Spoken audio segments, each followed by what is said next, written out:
Welcome to Alasquatch, the show all about Bigfoot in the great state of Alaska. I'm your host, Beans Baxter. So lace up your boots, zip up your coat, and come with me on an adventure as we explore all things cryptid in the last frontier.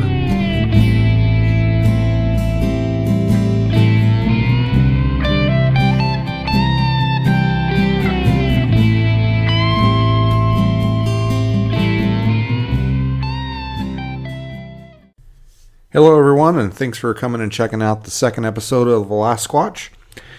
We've got a special treat today. On today's episode, we are going to have our first ever guest. We're going to have Mr. Stephen Major from Extreme Expeditions Northwest. He's going to come on and he's going to talk to us about the upcoming 2019 Spokane Valley Sasquatch Roundup. We're going to talk a little bit with him about that today, but before we get to that, I wanted to be sure and mention we've got some breaking news from the Roundup. Before the interview was recorded, we didn't have the speaker confirmed, but since it's been recorded, we actually got confirmation that the speaker's going to be there.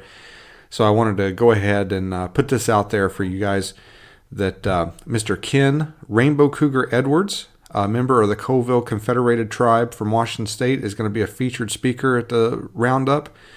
He's an artist, a storyteller, and oral historian. He's going to be speaking about Bigfoot and Sasquatch and Native American culture, and that's going to be just a fantastic time. It's going to be great. It's not too often at these kind of events that you get real Native American perspective on this phenomenon. So that's going to be a really cool treat for anybody that comes to the Roundup. Also, Adam Davies, World Explorer, Amy Boo, Ohio Bigfooter, and founder of the Project Zoo Book. I'm going to be there. I'm going to be talking about Port Chatham. It's going to be a really great day. It's going to be an awesome get-together. So without further ado, I'm going to get into the interview here with Stephen. So I hope you guys enjoy it and stick around after the interview. I'll have a couple more things for you after that, and enjoy. All right, Stephen, are you there? Yeah, I'm here. All right, man. Well, thanks for coming on. I appreciate it. Well, hey, thanks a lot for having me on the show, man. I really appreciate it. Yeah, no worries. So I'd just like to have you on here and just talk a little bit about the 2019 Spokane Valley Sasquatch Roundup. What's going on with that? Oh, you betcha, man. The second annual Spokane Valley, Washington Sasquatch Roundup. That's our premier event that Extreme Expeditions Northwest is starting putting on here in Spokane Valley. That's coming up on August 31st, Saturday, here in Spokane Valley at the Event Center. It's going to be a great get-together. We've got some wonderful speakers. We've got Adam Davis, Amy Boo from the co-founder of the Zoo Book Project, and a number of other people coming to speak at the event. Excellent. Adam Davies, he's pretty well known. He's like a modern-day Indiana Jones, is he not? Man, he is. I'll tell you, Adam Davis, World Explorer. I really like that guy, and I've had the pleasure of doing a number of things with him.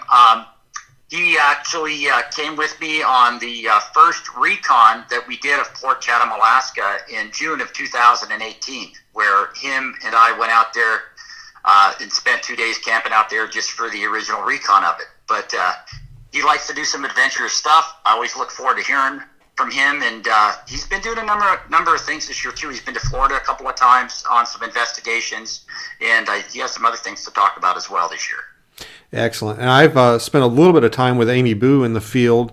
I think we're probably going to have some really great stuff coming from her. I know she's based out of Ohio, does a lot of work around Ohio and Pennsylvania and the Alleghenies. So I think we're going to see some great stuff from her. Well, I'll tell you, I've never met Amy, but I am very excited to have her at the event. I think it's going to be wonderful. It's hard to keep track of everything that she's doing. She is definitely all over the place. I follow her on Facebook. She's been out doing things in Ohio. She's been in Pennsylvania, and I guess recently she was out here at Mount Hood for on a deal for a week. But looking to hear some things that she's been doing, because she's been all over the place so far, and doing a lot of investigations. And they've actually come up with some pretty good stuff. I saw some tracks and imprints that they'd posted on Facebook. So we're looking forward to hearing from her. Yeah, I believe she's done some work with the Olympic Project and the nests that were found in Washington there. Hopefully we can pick her brain on that a little bit. Yeah, looking forward to it. And of course, I'll be speaking, and I'll be talking a little bit about Port Chatham, about the history of Port Chatham, and I think this is a good opportunity to let people know that during my presentation, they're going to be able to see some photos and videos of Port Chatham, and that's not easy to come by. Well, no, it's not. And I don't know how many people have seen the film that we did last September, In Search of the Port Chatham Hairy Man. But I will say this, if you have an interest in getting a good ground view of what it looks like in Port Chatham, Alaska, the film contains a lot of wonderful footage, both on the ground and some just phenomenal drone footage as well. And, that footage that's in the film, that's never seen before stuff. I mean, we were the first people to go out there and spend a significant time on the ground actually investigating the area. So for any of you listeners there that have an interest in seeing what it's like up there in Port Chatham, Alaska, that's the film to check out. Yeah, I've mentioned on the show already that, even though I only live about 40 miles from Port Chatham, it's pretty difficult for me to get there. I would basically have to rent a large boat at the cost of $2 or $3 grand a day to take me there. And, for somebody that doesn't live in Alaska, that cost would be even more exorbitant because they have to pay for the price to get up here. So anything that can get you a peek at Port Chatham for under the cost of a plane ticket and a boat ride is probably well worth it. Oh, absolutely. I mean, you think about it, the history of the place is absolutely fascinating. And people don't realize, even though it sounds like 40 miles from Homer is a short distance to go, but you're talking Alaska, and you're talking the Kenai Peninsula, and just to get out there, well, heck, it's hazardous to get out there a lot of the time, so you can't always fly out there, but the only other way you're going to get out there is you're going to have to go out there by boat, which is extremely expensive. And so it's amazing just how difficult it can be to go what seems to be a short distance, but you have no roads. You're very limited on how you can get out there. Plus, you've got uncertain weather conditions, as we experienced this last trip up there. It can be very dangerous and hazardous to get out there to begin with. Then, when you get on the ground there, if you're going to be poking around, you have the potentiality of running into the hairy man or all the bears you have out there. It's a very dangerous environment, not only because of the weather, but also of the wildlife that you have in the area. And, just the overall difficulty and safety issues you have with being out there. Yeah, one of my favorite little anecdotes about Alaska, there's a cartoon series called Tundra, and it shows a little tour bus pulled up, and people are like coming out of the tour bus and taking pictures. They're walking right up to bears and taking pictures, and it says, Alaska, step out of the bus and into the food chain. Well, no, that's about it. I get these news feeds from Alaska, right? And it's like every other day you've got either a moose coming into town and walking into a building, or you've got someone being chased by a bear, chased by a moose, or bears coming into town, or, some disappearance attributed to who knows what. But Alaska is definitely an interesting place, that's for sure. Yeah. Do you have any plans on coming back someday? Yeah, I do.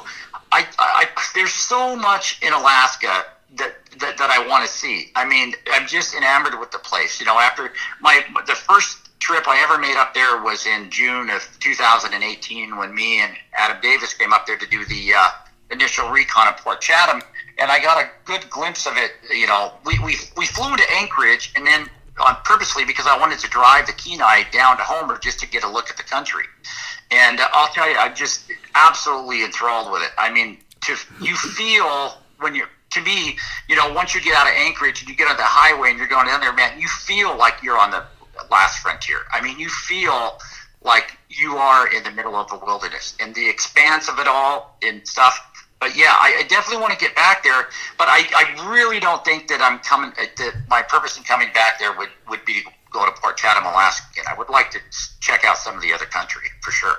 Yeah, I'll tell you a quick little aside here. I had some family come up a couple of weeks ago from Florida. They came up on a cruise, and they'd never been here before, and they wanted me to pick them up in Seward and take them to Anchorage.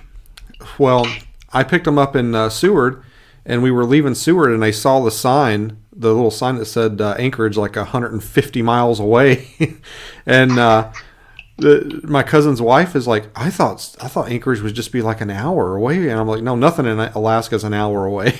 No, that's the thing about it. I mean, no, it's a great distance between everything, and you don't have. And I mean, what do you got? You got Fairbanks, and then you have Anchorage, and then you probably have a few other cities. But I mean, you can just drive for hours and hours and hours and see almost nothing.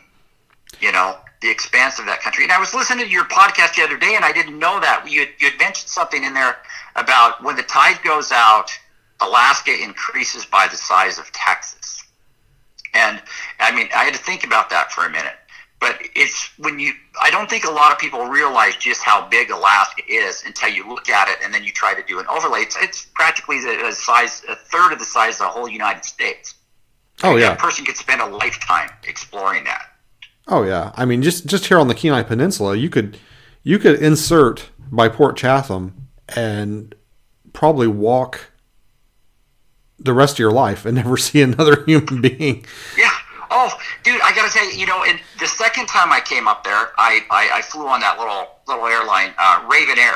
I'd driven the Kenai, and I liked that, so I wanted to get a look at what it would be like from the air. So I got on Raven Airline, and we flew, and as we got up and we started heading west, on our way to Homer, man, you're just looking out that window, and all you see is nothing but expanse, and that's it. I mean, it's like you could just start heading across that tundra and wilderness, and you could just go forever.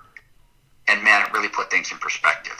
And amazingly, every now and then you would see a little cabin, every now and then, and you're like, what is that guy doing out there? Who lives out there? What is that?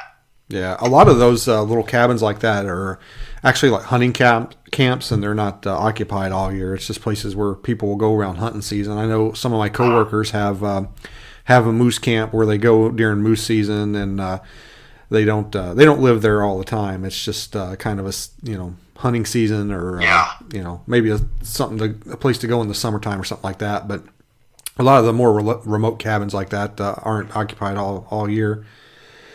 But I forgot to ask you. We were talking about the roundup. There's going to be a VIP dinner. Is that correct? Yeah. Here's what we got going on. Okay, the roundup. It's a one-day event. The doors open at 9:00, and from 9 to 3. We have our speakers doing their presentations and stuff. And then this is my favorite part of the event, actually, is I like listening to everybody, but we're going to have a town hall from 3 to 5 where people can share their experiences with Bigfoot and, local sightings and things like that. I really, really love hearing from other people that have an interest that can have an opportunity to share about their encounters, because I will tell you this, I live in Spokane Valley, Washington, and I've been here for 15 years, and until we did the first roundup last year, we have people coming from all over in eastern Washington and stuff. I had no idea that the depth and the amount of Bigfoot sightings and encounters just here in northeastern Washington. And I loved hearing the stories and stuff like that, which really piqued my interest, because before that I didn't know that. So anyways, we've got that going on. And then afterwards, we're having a VIP dinner that's hosted by Adam Davis, World Explorer. And that's an opportunity for guests to come and meet Adam and you and the other speakers there. And we have a little show, and it's a lot of fun. It's a lot of fun, a lot of interaction, and a nice dinner and a show. And everybody can, hang out with the VIPs and meet the speakers and be social. But it's a really good time. Yeah, sounds like it's going to be great. And there's going to be some filming going on for a documentary at the Roundup? Yeah, yes. Here's what we're doing. After releasing In Search of the Port Chatham Harry, man, I actually had a bucket list of films that I wanted to do. And I had to put the one on the back burner. But what we're going to be doing is we've got the Roundup event going on, and then after the Roundup event, we're going to be doing a 4-day Bigfoot research expedition up into the wilderness here, up in Stevens County, into an area where there's been a lot of active sightings and evidence and things over the last couple of years. But what we're going to do is we're going to be shooting a film, which is going to include the Roundup as well, which is going to be a first in a series of films that we're doing about Bigfoot here in the inland Northwest. So we're very excited about that. But yeah, the Roundup is going to be part of the film. Wow, that's and one of the things that we would like is. Oh, go ahead. I was going to say that's a pretty unique opportunity for people attending the Roundup to be a part of that. Oh, yeah. And, I've kind of put the word out a little bit, but, to your listeners out there, if you're coming to the Roundup, we want to include in the film, if people are open to it, we would like to be able to interview some people at the Roundup that have had an encounter or some type of experience with Bigfoot here in the inland Northwest. We'd really, really like to have that. So if you've got an encounter story that's compelling or something related to Bigfoot here in the inland Northwest, we'd certainly love to have you, and hopefully we can get you to be an interview in the film. So it's a great opportunity for that as well.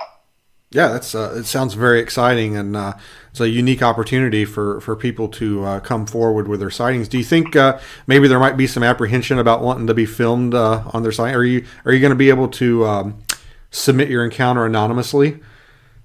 Well, no, we don't want to do that. And I will tell you this, and that's a very good question, because you've probably found this out, and I think probably most other investigators have. There's a lot more people that have had encounters with a Bigfoot and the evidence of Bigfoot, and they're very apprehensive about putting their face and their name out there to tell their story, because they're afraid of being subject to ridicule or things like that. So I get a lot of anonymous reports by email, and occasionally I'll get some phone calls, and they're in confidence. But I would really, really like, it is my hope that we'll get some people at the Roundup that will be open to having their name and their face, and to be able to tell their story, in a public format. So I hope some will do that, but most do have reservations about that. Yeah, and that's the reason why I asked that, is because I've run into that here recently with some people that they want to talk about their encounters, but they don't really want to get their name out there. They don't really even want to even want their encounter posted. They just want to talk about it, and it's kind of the same thing up here in Alaska. We get a lot more is going on than what's reported.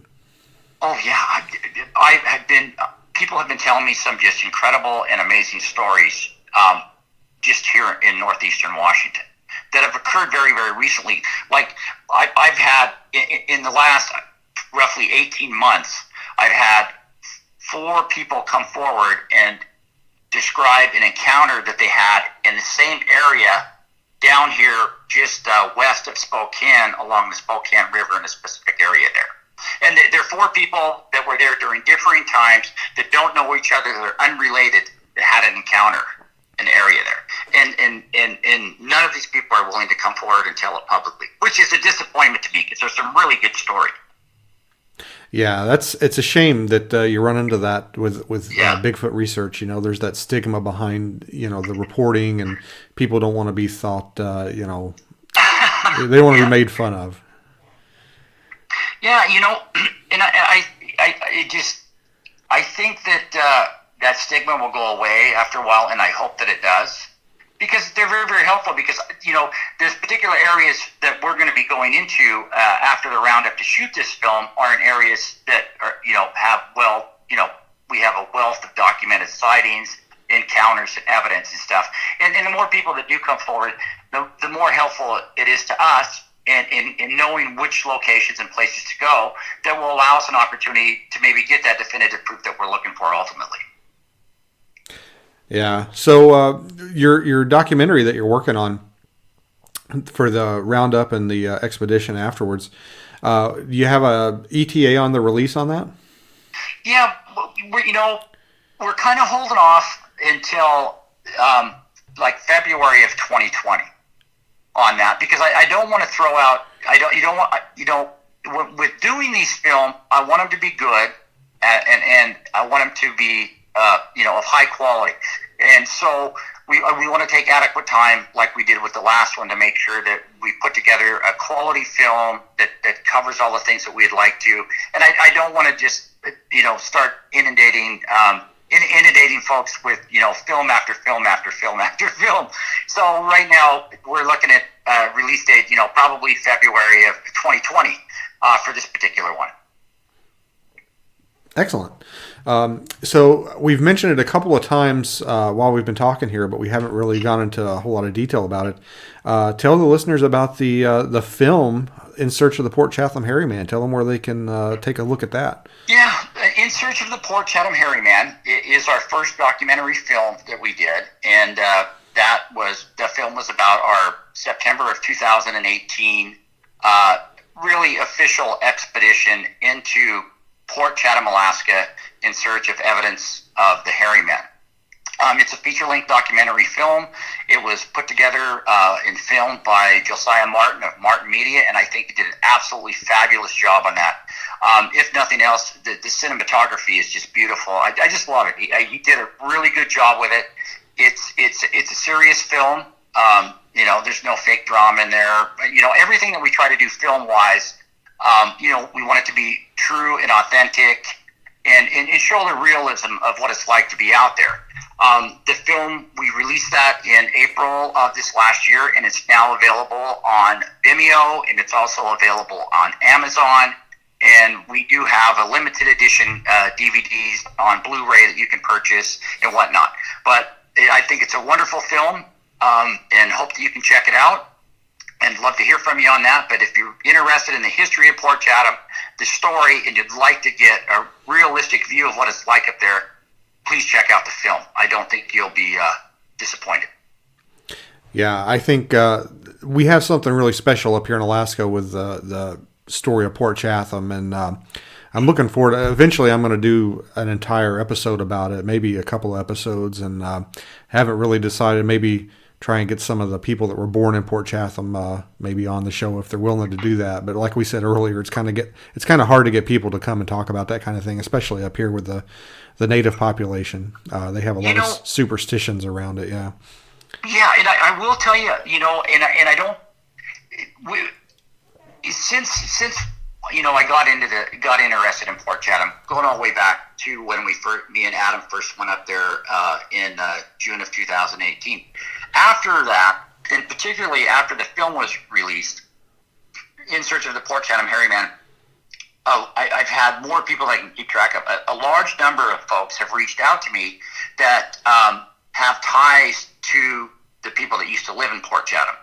Now, I haven't been able to find anybody that's still alive today that lived in Port Chatham, but I've been in contact with many of their descendants who live in Nanwalek and Port Graham, and some now reside in the Homer area, and they were they were children that of the people that had fled Port Chatham, because most of them did. They went to Port Graham and Nanwalek, and many of them have reached out to me to share what they knew about the place, but also to give me some warnings about it. But one of the things, Mrs.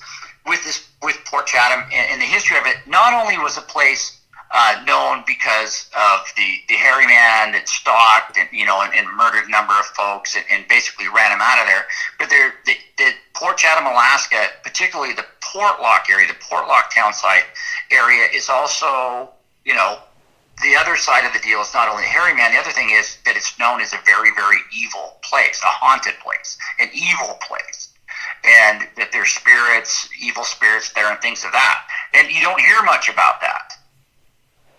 Yeah, it would be interesting to get some insight on that from some of the people that have lived in around that area and visited that area.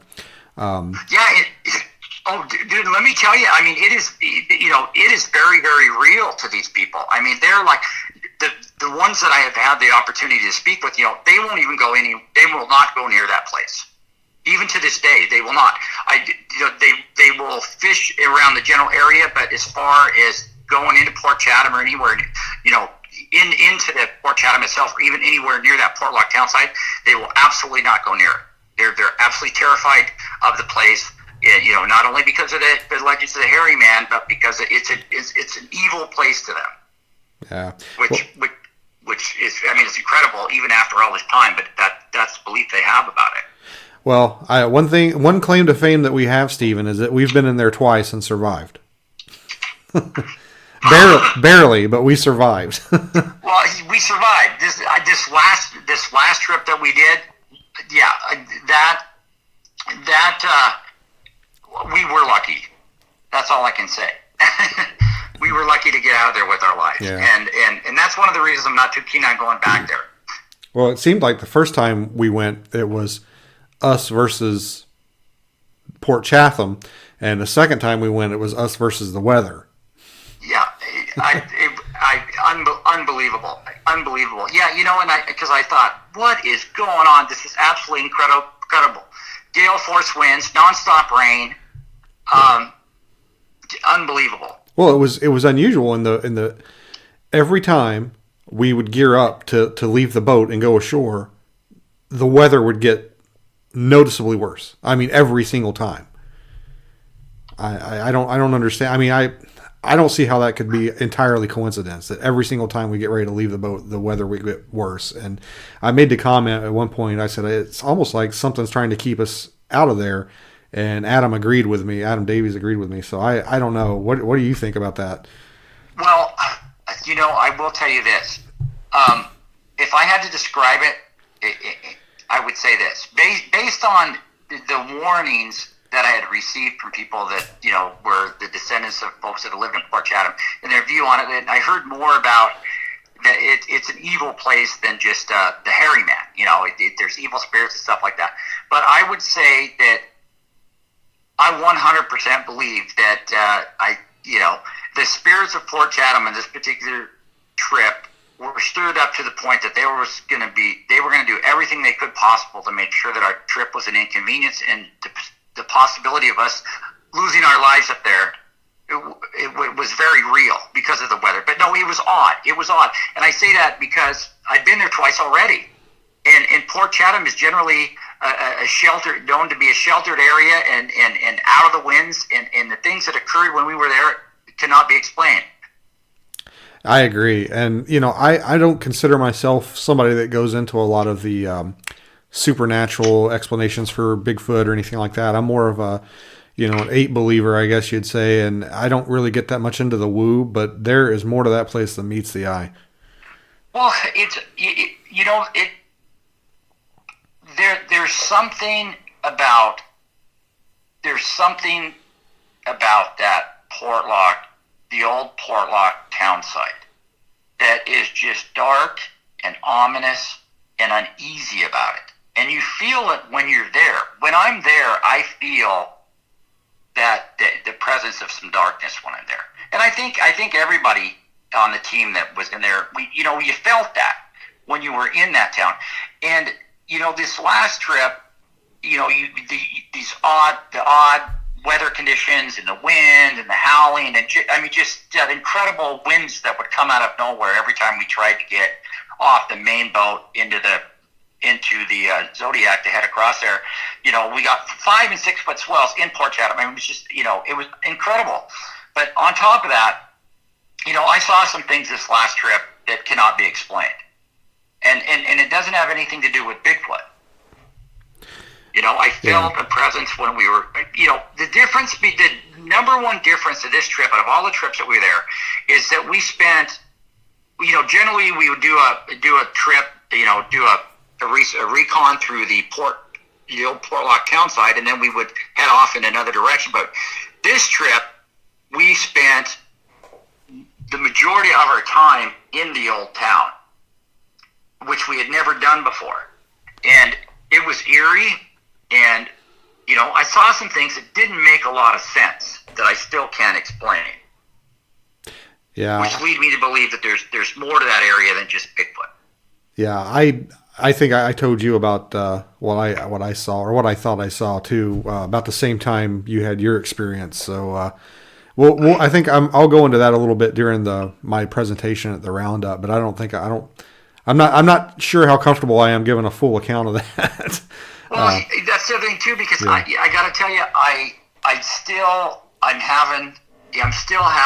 still trying to process what I saw, and because it's one of those things. It's not like it's one of those things where you're going, like, what was that all about? What did I really see? What I saw, and what was that? And because it's hard for me to make that leap. But I will tell you, since we've been back, I've had some pretty horrific dreams about that incident.